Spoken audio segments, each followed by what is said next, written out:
Introduction. Imam Hussain ibn Ali, one of the grandsons of Prophet Muhammad, is a towering personality in Islamic history. His life and martyrdom are a symbol of the struggle for justice, truth, and righteousness. The narrative of Imam Hussein's stand against tyranny at the Battle of Karbala has inspired generations of Muslims and non-Muslims alike. This blog explores his life as a grandson of the Prophet, his unwavering commitment to Islam and its values, and the enduring legacy he left behind. The birth of Imam Hussain ibn Ali.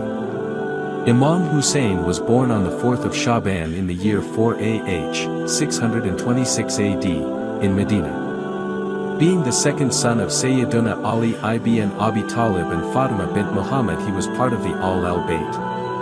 Also, as the grandson of the Prophet Muhammad, he belonged to a lineage revered by all Muslims.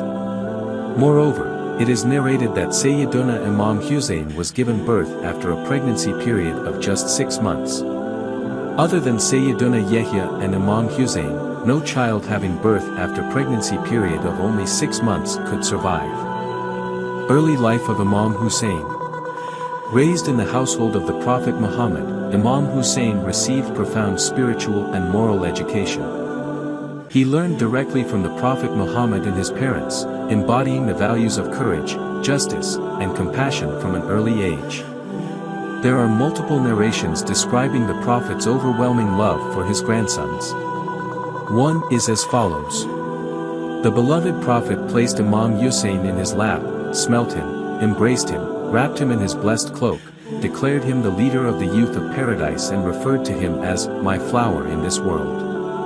Musnad Ahmad, Volume 10, page 184, Hadith 26602, Al-Tirmidhi, Volume 5, pages 426 to 433, Hadith 3793 to 3812. Spiritual leadership of Hussain ibn Ali. Imam Hussain was not only a leader in the political sense but also a spiritual guide. He emphasized the importance of upholding moral integrity and staying true to Islamic principles, even in the face of adversity. Imam Hussein's teachings focused on justice, dignity, and the importance of resisting oppression. Once, an individual complained of his poverty before the Prophet's grandson Imam Hussain. The Imam said to him, "Sit down for a while. My allowance will be brought to me. As soon as it is brought here, we will wish you farewell." After a short while, 5 sacks containing 1,000 dinars each that were sent from Sayyiduna Amir Muawiyah had arrived. The individual who brought them said, "Sayyiduna Amir Muawiyah has apologized that this is only a little amount of money. Please accept it." Imam Hussain gave all the amount to the individual who complained of his poverty and apologized for making him wait. The greatness of Hussain ibn Ali. Imam Hussain was once returning from participating in a funeral when he felt tired and sat at a place to take some rest. Sayyiduna Abu Hurairah started dusting off the blessed feet of Imam Hussain with his shawl, which Imam Hussain forbade him from doing.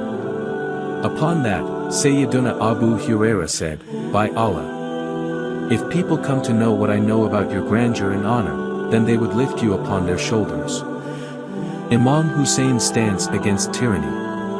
Imam Hussain refused to pledge allegiance to Yazid, the Umayyad ruler, who embodied the corrupt and unjust practices Imam Hussain opposed. His refusal was a stand for truth and justice against tyranny and oppression. The journey of Al-Bayt to Karbala. The plains of Karbala witnessed a monumental conflict between truth and falsehood that has become etched in the records of history and the minds of people. The soul representing truth and justice on that occasion, Imam Hussain, is still remembered as a beacon of truth. At the same time, his adversary, Yazid, has become a synonym for falsehood. The Battle of Karbala. A short of account of Karbala history is that Imam Hussain received letters from the people of Kufa, promising support if he stood against Yazid. He set out towards Kufa with his family and companions, hoping to mobilize an opposition to Yazid's rule. The journey to Karbala was not just a physical one but a profound spiritual act.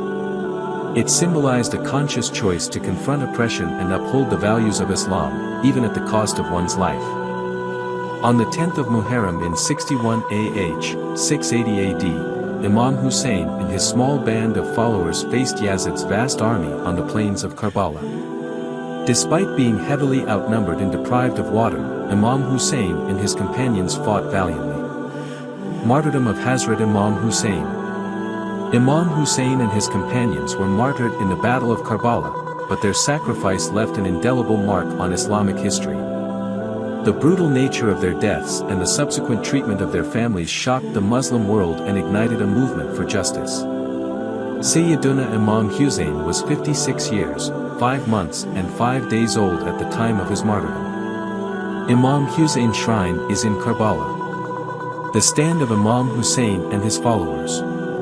On the night of Ashura, Imam Hussain said to his beloved brother, Sayyiduna Abbas Alamdar, "This war should be delayed until tomorrow by any means, so that we can spend this night in the worship of Allah Almighty. Allah Almighty is well aware that salah, recitation of the Quran, making dua, and seeking forgiveness in abundance is very dear to me." The massacre at Karbala resulted from the worldly ambitions of Yazid and the treachery of the Kufan people who had sent many letters and invitations to Sayyiduna Imam Hussain. This incident saw the merciless massacre of many members of the Prophet's family and their supporters at the hands of Yazid's forces. Imam Hussein's stand at Karbala was a testament to his unwavering faith and commitment to justice. His refusal to surrender, even in the face of certain death, exemplified the ultimate sacrifice for truth and righteousness. Advice, Nasiha, by Imam Hussain. Below are some beautiful pieces of advice or quotes of Imam Hussain bin Ali that you can read to have a deep insight into different aspects of life. Although the world is considered good and exquisite, but the reward of Allah is far greater and more exquisite. When two people quarrel, the one who reconciles with the other first will go to paradise first. Sustenance, rizq, has been divided by destiny, but it is better for man not to be greedy for monetary gain. When a person seeks help from someone to inflict pain, those who help him and those who are disgraced and humiliated are all equal.